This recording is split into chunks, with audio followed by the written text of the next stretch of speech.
같이 읽겠습니다. 21절 시작. 예수께서 또 이르시되 너희에게 평강이 있을지어다. 아버지께서 나를 보내신 것 같이 나도 너희를 보내노라. 아멘. 오늘은 창립기념주일이죠.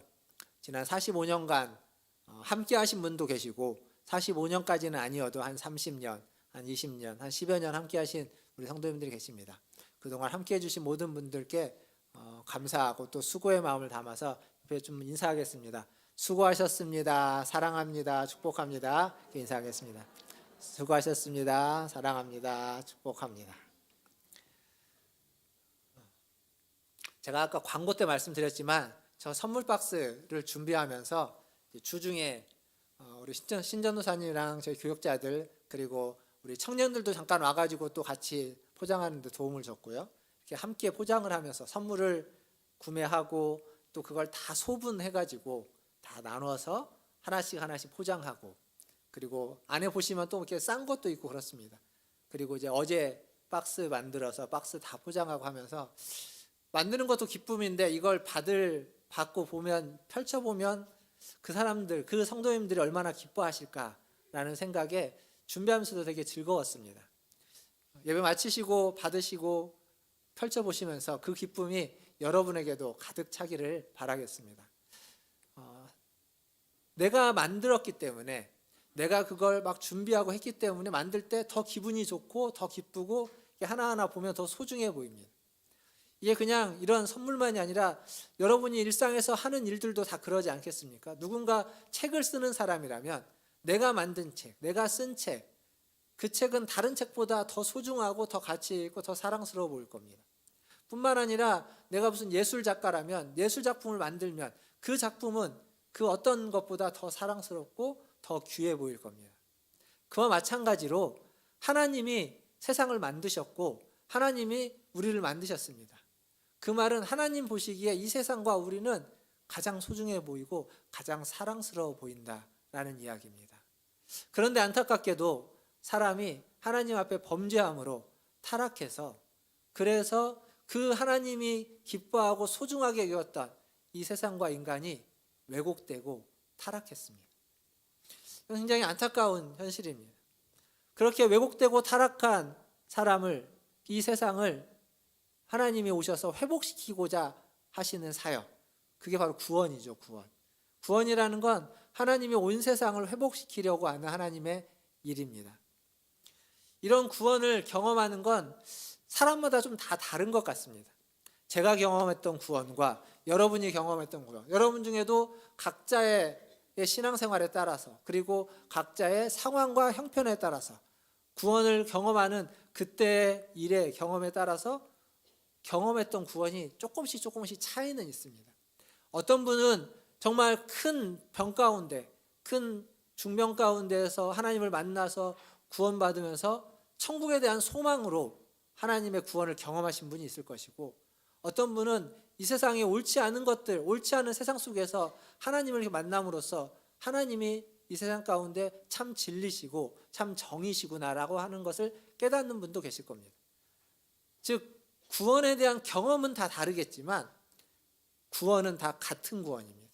경험은 다 달라도 그 구원은 모두 동일하다라는 사실을 우리가 좀 기억하면 좋겠습니다. 그럼에도 불구하고 구원에 대한 온전한 의미를 좀 우리가 생각해 봐야 되는데 그 유명한 신약학자가 있습니다. 톰 라이트라고 하는 영국의 유명한 신약학자가 하나님의 나라라는 책을 쓰면서 그 책에 구원의 온전한 의미를 이렇게 설명하고 있습니다. 제가 한번 읽어드리겠습니다.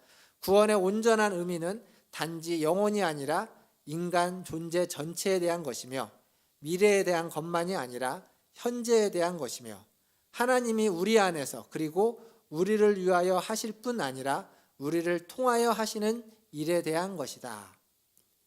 어려운 말인 것 같은데 간단하게 이겁니다. 구원이라는 것은 우리의 영혼을 구원하는 것만이 아니라는 겁니다. 우리의 몸을, 우리의 마음을, 우리의 전체를, 인간 전체를 구원하는 것입니다. 뿐만 아니라 구원이라는 것은 죽어서 천국 가는 것만이 아니라는 겁니다.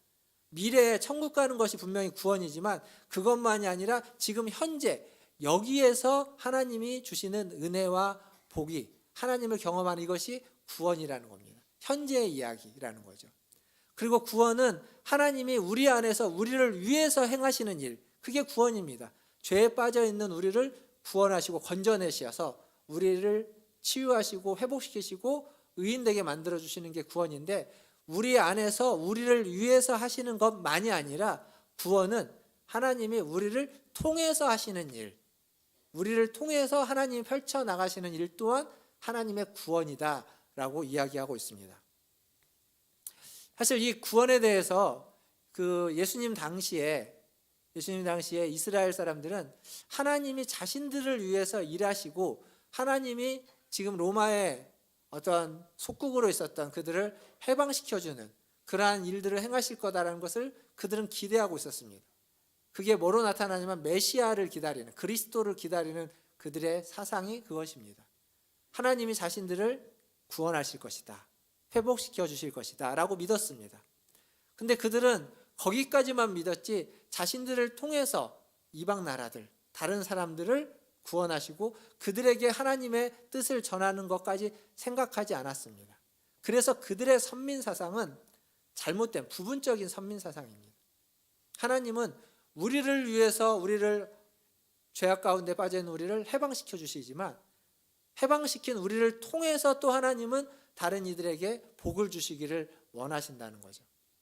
이것은 아브라함을 부르실 때, 처음 아브라함을 불러서 이스라엘이라는 나라를 만들어 가실 때, 그때 부를 때부터 하나님이 하신 말씀입니다.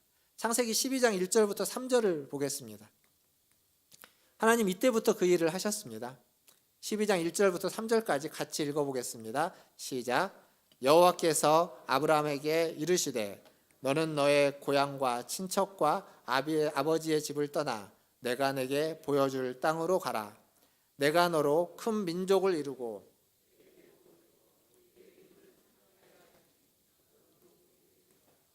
너를 축복하는 자에게는 내가 복을 내리고 너를 저주하는 자에게는 내가 저주하리니 땅의 모든 족속이 너로 말미암아 복을 얻을 것이라 하신지라. 아멘. 자, 여기 보시면 아브라함에게 복을 주어서 그의 이름을 창대케 하는데 거기서 끝이 아닙니다. 너로 말미암아입니다. 너로 말미암아 땅의 모든 족속이 복을 받을 것이다.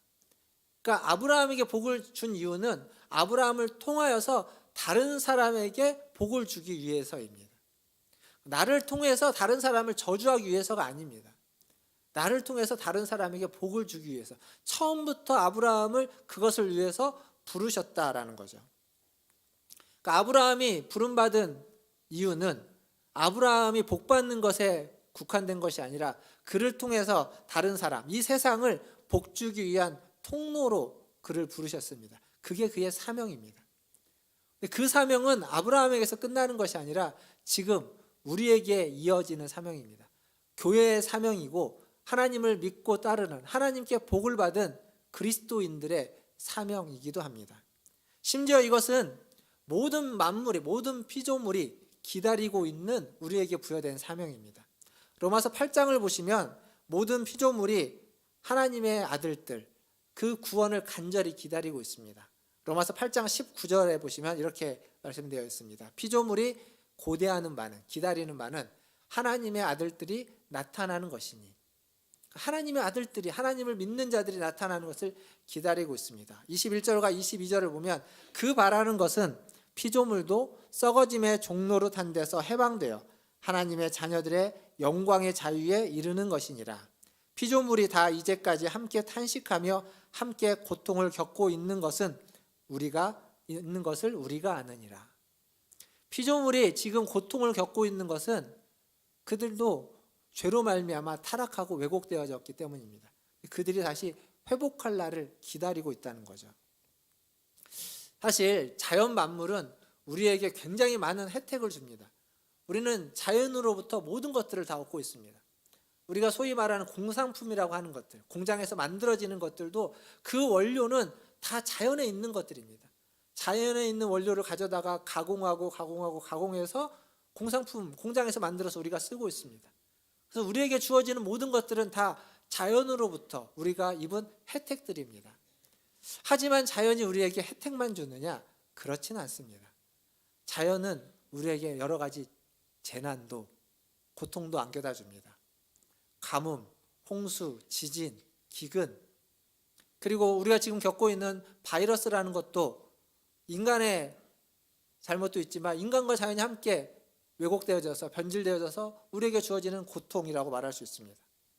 그래서 이 모든 고통을 함께 겪고 있는 인간과 모든 자연 만물도 다 하나님의 구원을 기다리고 하나님의 구원을 고대하고 있다는 사실입니다. 그러니까 온 우주 만물이 다 회복을 필요로 합니다. 타락한 인간 우리도 회복을 필요로 하고 그것이 구원이니까요. 그 구원의 은혜를 필요로 하지만 자연 만물도 인간의 죄로 말미암아 함께 타락되어지고 변질되어지고 왜곡되어진 자연 만물 또한 구원을 회복을 필요로 한다는 겁니다. 이렇게 세상을 회복시키는 사역을 선교라고 말합니다. 선교. 우리가 선교라는 말을 쓰면 좀 이렇게 좀 폭 좁게 어떤 복음을 전하는 것, 복음을 전하는 말은 선교라는 말보다 전도라는 말이 좀 더 적합하다고 말할 수 있습니다. 조금 더 좁게 표현하면 전도는 사람에게 하는 행위겠지만 선교는 사람을 구원하는 것, 사람을 회복시키는 것만이 아니라 모든 자연 만물을 하나님이 만드신 모든 피조 세계를 회복시키는 것, 그것을 선교라고 말합니다. 그래서 선교는 사람만이 대상이 아닙니다. 자연 만물 모두가 다 대상입니다. 근데 이 선교라고 말할 때 우리가 전통적으로 선교를 이야기하면 전통적으로 선교는 교회의 여러 가지 사역들 중에 한 부분으로 생각되어졌습니다. 교회 사역에 뭐가 있죠? 예배 드리는 일이 있습니다. 그리고 교육하는 것, 가르치는 일들. 이게 교회 사역 중에 하나입니다. 그리고 교회 사역 중에는 또 봉사하는 것, 또 구제하고 섬기는 일들, 교회 사역 중에 하나입니다. 그리고 전도 선교하는 일도 교회 사역 중에 하나입니다. 그리고 성도들의 교제, 성도들끼리 교제하고 사귐이 있는 이것 또한 교회 사역 중에 하나입니다. 그러니까 이런 여러 가지 교회 사역들 중에 선교를 하나의 사역으로 생각하는 게 전통적으로 선교를 이해하는 방식이었습니다. 하지만 사실 오래전부터 이 선교신학에서 선교사들 안에서는 이 방식을 이미 넘어선 지가 오래됐습니다. 1900년대 후반부터 하나님의 선교라는 그런 어떤 뭐라고 할까요? 타이틀?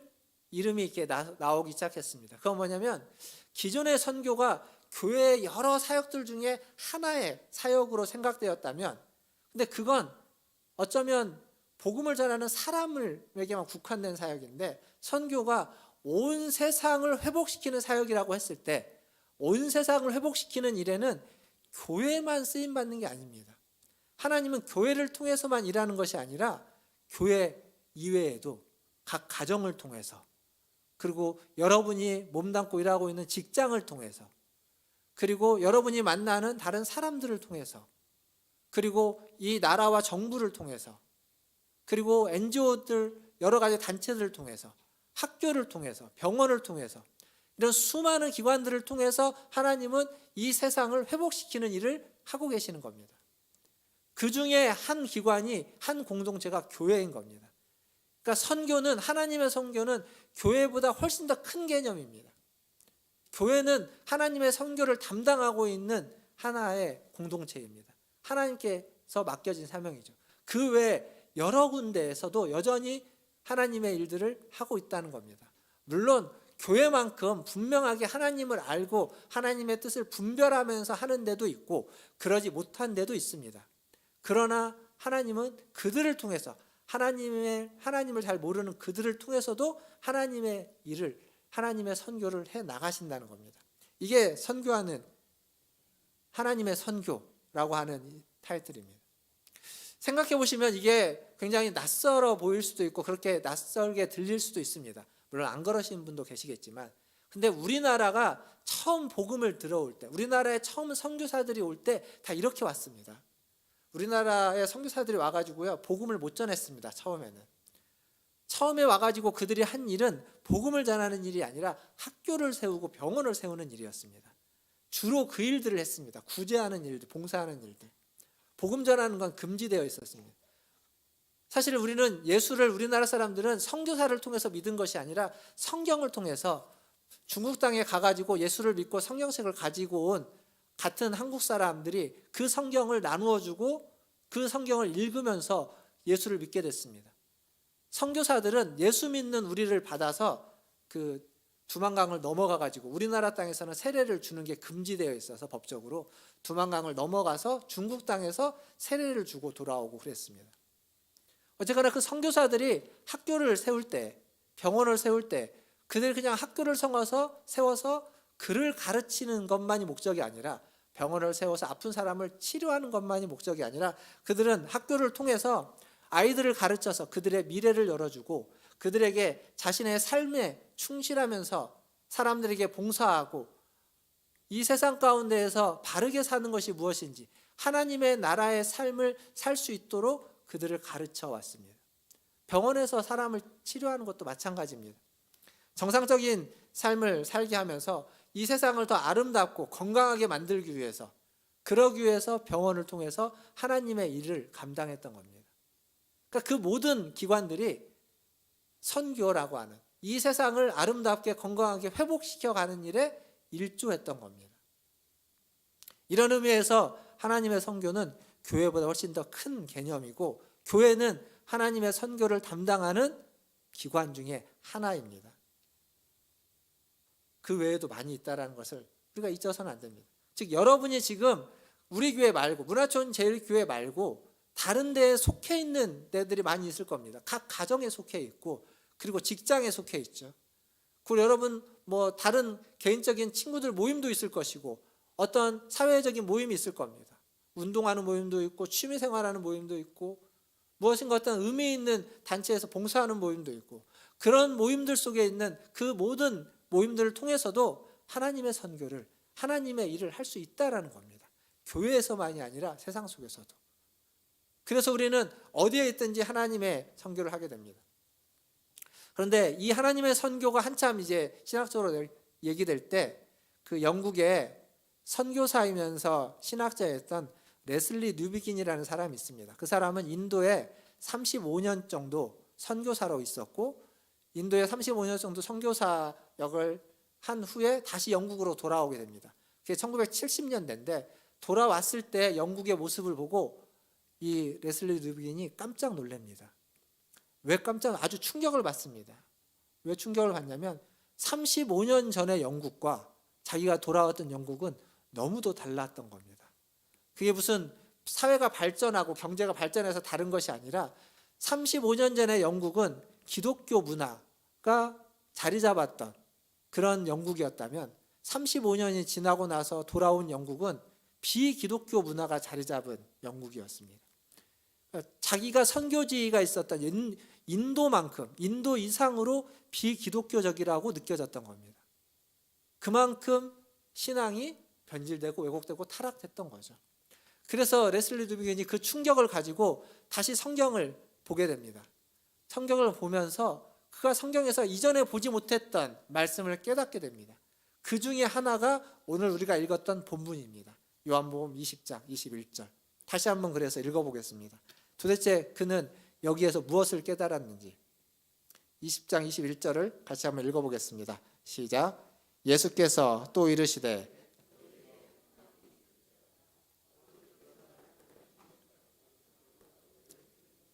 아멘. 여기 보시면 예수님이 뭐라고 말하냐면, 아버지께서 나를 보내신 것 같이, 아버지께서 나를 이 세상에 보내셨는데, 아버지께서 나를 이 세상에 보내신 것 같이 나도 너희를 세상에 보낸다. 제자들과 사도들에게 하는 얘기입니다. 그러니까 이전에 뉴비긴의 생각, 그리고 많은 생각이 선교는 하나님을 믿는 나라가 하나님을 믿지 않는 나라에게 선교사를 파송하는 거였습니다. 근데 지금 돌아와서 보니까 하나님을 믿는 나라라고 하는 자신의 나라가 하나님을 믿지 않는 나라가 되어버린 겁니다. 그러면서 느낀 거죠. 아, 선교는 하나님이 예수님을 이 땅에 보낸 것처럼 예수님이 우리가 몸담고 있는 곳에 보낸 거구나. 가정에, 직장에, 사회에, 이 나라 가운데 보내셨구나. 그러니까 선교지가 저 믿지 않는 곳이 나라가 선교지가 아니라 지금 내가 있는 곳이, 지금 내가 서 있는 곳이, 지금 내가 몸담고 있는 곳이 어디든지 다 선교지구나. 하나님이 보내신 곳이구나. 주님이 나를 이곳으로 보내셨구나 라고 하는 것을 깨닫게 되는 겁니다. 이것을 보통 그 깨달음이 개인적인 깨달음에서 공동체적인, 하나님이 이 땅에 교회를 보내신 것도, 교회를 세우신 것도 이 세상 가운데 선교하게 하기 위해서 교회를 보내셨고 교회를 세우셨고, 우리들이 함께 모여서, 이렇게 함께 모여서 예수를 믿어가면서 예배를 드리면서 은혜를 받고 새 힘을 얻어서, 그래서 세상 가운데 우리를 보내기 위한 공동체로 교회를 보내셨구나. 그래서 레슬리 르비긴이 선교적 교회, 소위 미셔널 처치라고 하는 말을 사용하게 됩니다. 그 용어에 대한 설명은 나중에 또 하겠지만, 즉 선교적 교회라고 하는 것은 선교를 열심히 하는 교회를 의미하지 않습니다. 교회의 여러 사역들 중에 예배하고 교육하고 가르치고 봉사하고 전도하고 선교하는 이 여러 사역들 중에 선교를 열심히 하는 교회를 선교적 교회라고 하지 않고, 교회의 기본적인 정체성이, 그리스도인이라고 하는 우리의 정체성이 선교라는 것을 의미하는 겁니다.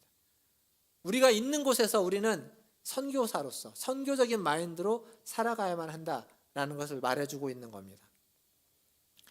사랑하는 성도 여러분, 마태복음 5장 14절에 예수님이 이렇게 얘기했었습니다. 너희는 세상의 빛이다. 산 위에 있는 동네가 숨겨지지 못할 것이다. 이렇게 말했습니다. 그러니까 산 위에 동네가 있는데 거기에 빛이 있으면 그 빛은 숨길 수가 없습니다. 새어나오기 마련입니다. 다른 데서 보면 보입니다. 그러니까 교회가 여기 있다고 사람들에게 강조하고 사람들에게 교회가 여기 있다고 알려주는 건, 그건 사실은 어쩌면 사람들을 교회로 데리고 오는 하나의 방법이 되겠죠. 그러나 진정한 교회는 알려줄 필요가 없습니다. 왜냐하면 우리가 빛이면 자연스럽게 사람들은 그 빛을 보게 되어 있다는 겁니다. 문제는 우리가 빛이 아니라 어두움이기 때문에 사람들이 모르는 겁니다. 내가 빛이면 사람들이 알 수 있습니다. 그러나 내가 빛이 없기 때문에 사람들이 모르는 겁니다. 하나님이 우리를 이 땅에 보내셨으면, 하나님이 우리를 이 땅에 보내신 대로 우리가 살아간다면 사람들은 그걸 알 겁니다. 그러나 우리가 그렇게 살아가지 못하면 사람들은 모르겠죠. 우리가 하나님의 사람인 것을. 우리가 하나님을 믿고 하나님의 보냄받은 자인 줄 모를 겁니다. 선교적 교회에 대한 이야기는 차후에 좀 더 다음에 기회가 되면 하겠습니다. 오늘 설교 제목이 뭐였냐면 우리가 교회입니다. 여러분이 교회라는 이야기입니다. 여러분이 하나님으로부터 이 세상에 보냄을 받은 한 교회입니다. 문화촌 제일교회는 이 건물이 아니라 여러분인 겁니다. 그래서 이 선물 박스를 마련한 거죠. 교회 생일인데 왜 우리가 선물을 받아야 되는데, 내 생일이 아닌데. 근데 여러분의 생일인 겁니다. 여러분이 문화촌 제일교회이기 때문에. 그래서 여러분에게 생일 선물을 주려고 그렇게 박스를 포장하고 부단히 했었던 겁니다. 내가 교회입니다. 여러분이 교회입니다. 그럼 여러분이 교회답게, 여러분이 이 세상에 보냄받은 교회답게, 여러분이 이 세상에 보냄받은 하나님의 사람답게 살아가는 겁니다. 선교적 교회에 대한 다른 얘기는 차후에 하겠지만 한 가지는 기억하십시오. 방금도 앞에서 말했지만 우리가 다 하나님으로부터 이 세상에 보냄받은 선교사라는 사실입니다. 그러니까 선교사는 저기 어디 멀리 가서 어렵고 힘든 곳에 가서 복음을 전하는 그들이 많이 선교사가 아니라, 지금 편하게 살아가고 있는 이 세상 속에서도, 물론 여기서 살아가는 게 편하지만은 않겠죠. 힘든 일도 많이 있겠지만 그 속에서도 우리는 다 하나님으로부터 보냄받은 선교사들입니다. 이게 바로 우리의 정체성입니다. 우리가 만나는 모든 사람들과 우리는 그렇게 지내야 됩니다. 선교사라고 해서 여러분이 만나는 모든 사람들에게 예수 믿으라고 전하라는 이야기가 아닙니다. 선교사들은요, 선교지에 가서 예수 믿으라고 전하는 그 말보다 더 많은 시간, 더 많은 말을 합니다. 그건 그들과 함께 살아가기 위한 겁니다. 그들과 함께 먹고, 그들과 함께 마시고, 그들과 함께 이야기하고, 그들과 함께 공부하고, 그들과 함께 일하는 그 수많은 시간들, 그 수많은 시간들을 통해서 관계를 맺고 서로 신뢰관계를 형성하고, 그걸 바탕으로 복음을 전하게 되는 겁니다. 복음을 전하는 건 그 많은 일들이 있는 이후에 전도라는 게 이루어지는 것이지 그것 없이 전도가 이루어지지 않습니다. 그렇게 해서 예수를 믿는 사람이 세우고 그 믿는 사람들과 함께 공동체를 위해 만들고 그게 교회라는 이름으로 세워져 가는 거죠. 그러니까 굉장히 많은 시간은 그 사람들과 함께 신뢰관계를, 믿을 수 있는 관계를, 그런 관계를 형성하고 그러기 위해서 그들과 함께 어우러지고 함께 대화하고 함께 이야기하는 데 시간을 보내는 겁니다. 우리가 선교사로 이 땅에 파송되었다면 우리도 마찬가지인 겁니다. 이 땅에서 만나는 사람들과 하나님에 대해서 이야기할 수 있는 기회가 있겠지만 그 전까지 또 그때를 위해서 많은 시간들과 그들을 섬기고 사랑하고 용납하고 배려하고 용서하고 포용하고 이야기하고 먹고 마시고 하는 이러한 일들이 함께 있어야만 하는 겁니다. 여러분이 몸담고 있는 곳에서 그렇게 생활을 하시다가 그들과 관계가 형성되고 친밀해지면 여러분 안에 있는 하나님, 어쩌면 그 정도 관계가 되면 이미 그 사람은 여러분이 하나님을 믿고 있는 사람이라는 걸 이미 알고 있을 겁니다. 충분히 알고 있을 겁니다. 그게 여러분이 하나님을 믿는 사람으로 비춰지고 빛을 비췄다면 말입니다. 말씀을 맺겠습니다. 창립 45주년이죠. 한 교회가 45년이 되는 건 그냥 당연한 일이 아닙니다. 45년 동안 유지되지 못하는 교회들도 많습니다. 그리고 아직 45년이 되지 않은 교회들도 많습니다. 45년이면 그렇게 짧지 않는 시간입니다. 그리고 그 시간 동안 이 교회와 함께 하신 분들이 계십니다. 제가 동네에 있는 분들을 이렇게 가게 하시는 분들을 이렇게 좀 알게 되면서 그분들하고 이야기를 하다가 보니까 그분들이 문화촌 제일교회를 아십니다. 왜 아시냐고요? 다녔던 적이 있습니다. 그리고 본인은 다니다가 뭐 일이 있어서 못 다니게 돼도 자기의 자녀들은 오랫동안 다니게 하신 분들, 고등학교 때까지. 대학생이 되고 청년이 되면 잘 말을 안 들으니까 안 간다고. 근데 그런 분들이 굉장히 많습니다. 그 얘기는 뭐냐면 우리 교회가 지난 45년 동안 이곳에서 우리 교회를 거쳐간 많은 사람들이 있다는 것이고 그들에게 우리가 많은 복음을 전했다는 것이고 그들에게 우리가 복음을 잘 전했다면 복음의 씨앗이 이곳에 많이 뿌려져 있다는 겁니다. 물론 여전히 그들 중에 많은 이들이 우리와 함께하지 못하고 다른 교회를 다닐 수도 있고 또 교회를 안 다니는 분들도 있습니다. 물론 그 중에는 지지난주 하나님의 부르심을 받아 하나님 곁으로 간 우리 김호덕 집사님이나 윤국풍 집사님처럼 먼저 하나님께 가신 분들도 계십니다. 근데 우리 교회가 지난 45년 동안 그러한 일들을 해왔고 지금도 앞으로도 해나가야만 하는 일입니다. 그 일은 교회라는 이름으로도 하겠지만 그러나 여러분이 여러분의 삶의 자리에서 여러분이 살고 있는 이 동네에서 물론 이 동네가 아닌 다른 동네에 살고 계셔도 살고 계신 그 동네에서 하셔야만 하는 일입니다. 하나님께 보냄받은 선교사로서. 지난 시간 동안 함께 신앙생활을 하면서 좋은 일도 있고 좋지 않은 일도 있었을 겁니다. 행복한 일도 있었고 행복하지 않았던 일도 있었을 겁니다. 근데 뒤돌아보면 그 모든 시간이 금방 지나간 것 같을 겁니다. 매일 아침 새벽 찬바람을 맞으면서 새벽 기도에 나오셨던 그 시간들, 또 하루의 일을 마무리하면서 해가 질 무렵 집에 들어가면서 교회에 들려서 빈 예배당에서 기도하고 돌아가셨던 그러한 시간들, 지금은 멀어서 교회에 오지 못하지만 있는 그곳에서 그렇게 또 신앙생활을 하시는 분들, 때로는 온라인으로 예배가 가능할 때 수요일 날 보면 수요 예배는요 예배당에 와서 함께 예배드리는 인원과 그 카카오 라이브에 들어오는 인원과 똑같습니다. 못 오니까 멀리서 거기에 참여하는 겁니다. 그렇게 우리는 신앙생활을 해왔고 해오고 있습니다. 지금의 삶이 녹록하지 않고 어렵고 힘들지도 모르겠습니다. 하지만 지금의 삶을 우리는 누릴 자격이 있습니다. 이 선물을 준비하면서도 그 생각이 들었습니다. 여러분은 지난 시간 45년간 교회를 지켜오신 분들이나 45년까지는 아니어도 지난 몇 년간 우리 교회와 함께 신앙생활을 해오신 분들이나 다 이 하나님의 보냄받은 선교사로서 문화촌 제일교회 성도로서 선물을 받을 자격이 있다고 생각합니다. 근데 이러지만 않으면 좋겠습니다. 지난 날에 대한 후회, 그리고 미래에 대한 어떤 염려와 걱정, 그것 때문에 지금 내게 주어지는 하나님의 은혜를 놓치지 않았으면 좋겠습니다. 지난 날에 대한 후회 때문에, 미래에 대한 염려와 걱정 때문에 지금 나의 삶을, 현재의 삶을 망치지 않았으면 좋겠다는 겁니다. 오늘 하나님이 주시는 은혜가 있습니다. 오늘은 하나님이 여러분에게 주고자 하는 그 은혜가 있다는 겁니다. 제가 오늘 창립 기념주일을 맞이해서 성찬식을 장로님들에게 하자고 말씀드리고 하는 이유는, 성찬식을 통해서 그 은혜를 한번 이 빵을 통해서, 이 포도주를 통해서 몸으로 체험하고, 그것이 하나님이 지금 내게 주시는 은혜구나 라고 경험하는, 그래서 그 은혜를 더 느낄 수 있는 그러한 시간이 되었으면 하기 때문에 그렇습니다. 오늘 주시는 은혜가 있다는 걸 꼭 기억하십시오.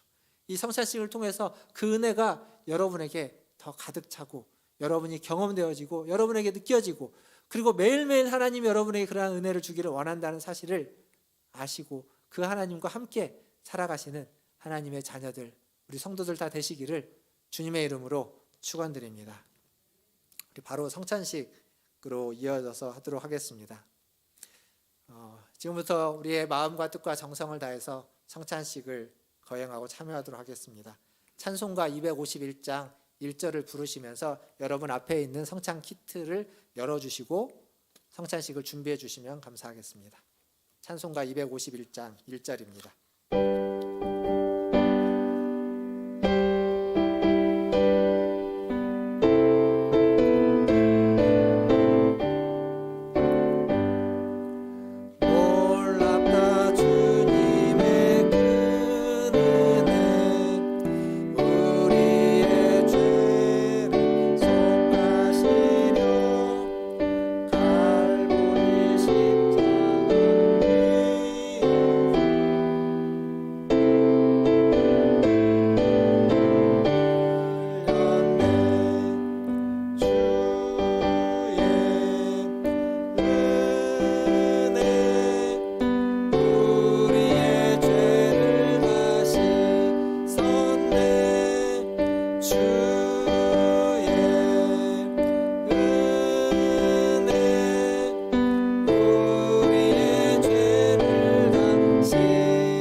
이 예식은 우리 주 예수 그리스도께서 세우셔서 우리에게 기억하고 행하라고 하는 예식입니다.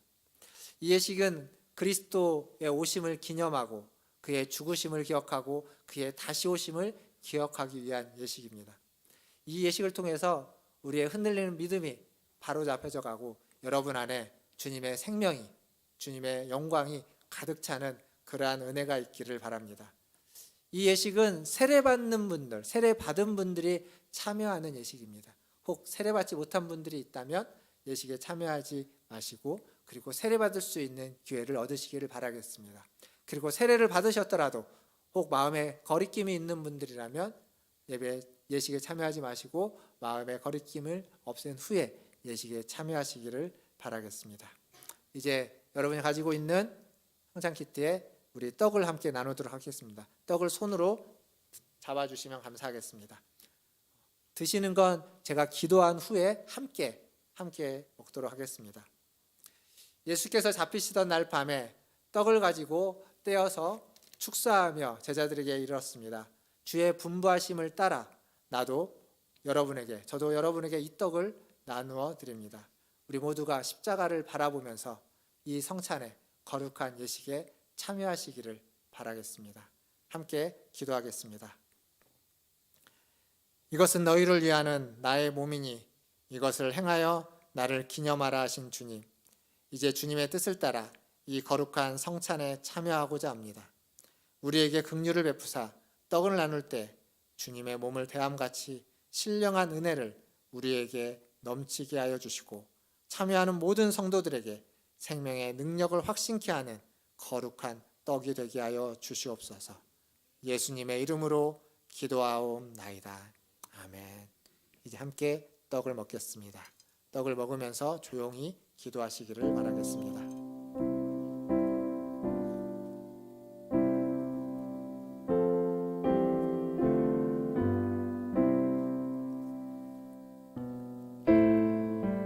이것은 하늘에서 내려온 떡이니 조상들이 먹고도 죽은 그것과 같지 아니하며 이 떡을 먹는 자는 영원히 살리라.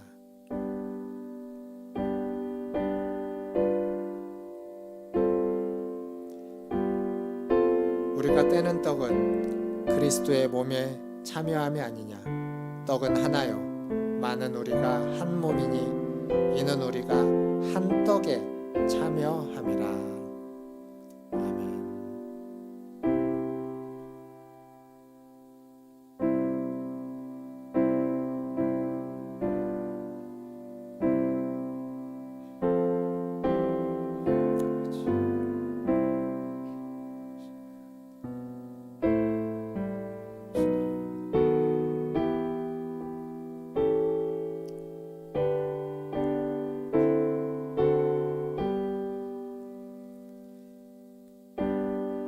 우리 주 예수님의 이름으로 기도하옵나이다. 아멘. 이제 잔을 나누겠습니다. 성찬 키트에 있는 잔의 뚜껑을 조심스럽게 열어놓으시기 바랍니다.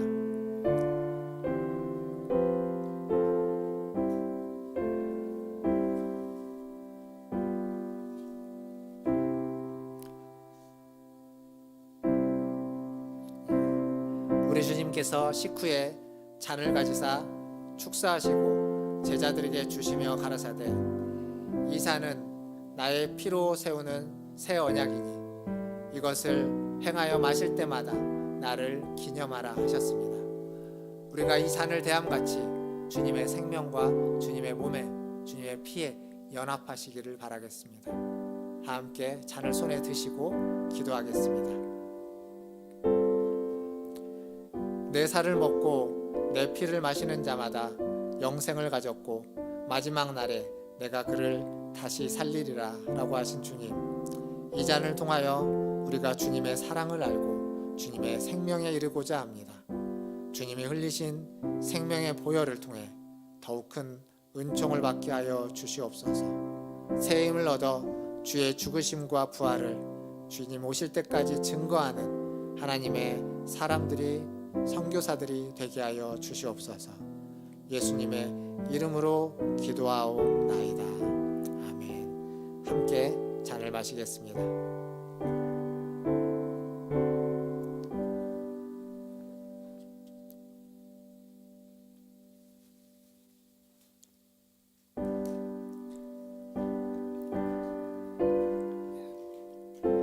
잔을 마시고 잠시 또 기도하는 시간을 갖겠습니다.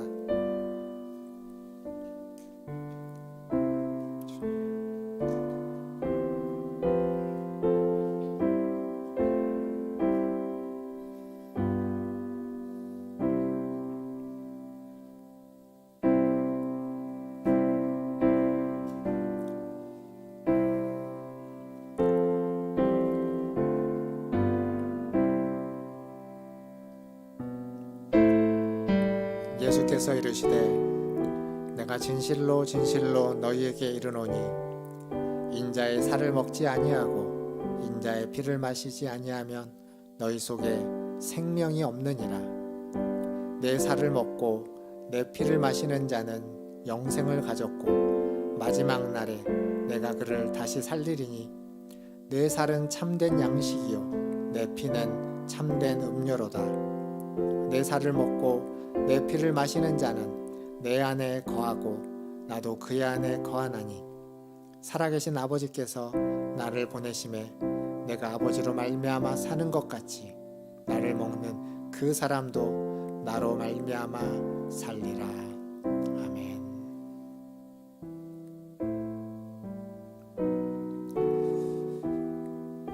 사랑의 하나님 아버지, 이 시간 저희에게 주의 식탁에서 신령한 하늘의 양식을 먹고 마시게 하시니 감사합니다. 원하오니 이 양식을 통해 우리의 심령이 더욱 강건하여지며 우리의 삶이 더욱 풍요롭게 하여 주시옵소서. 무엇보다도 우리를 사랑과 용서로 충만하게 하사 우리가 주 안에서 한 가족임을 알게 하시고 이 세상에 보냄받은 하나님의 백성으로 이 세상에 보냄받은 하나님의 선교사로 살아가게 하여 주시옵소서. 또한 일생 동안 하나님께 영광을 돌리며 살게 하시고 세상에서 부활의 증인으로 소금과 빛으로 살게 하사 사람들에게 소망과 위로를 전해주는 하나님의 자녀들이 되게 하여 주시옵소서. 이 모든 것을 우리 주 예수 그리스도의 이름으로 기도하옵나이다. 아멘.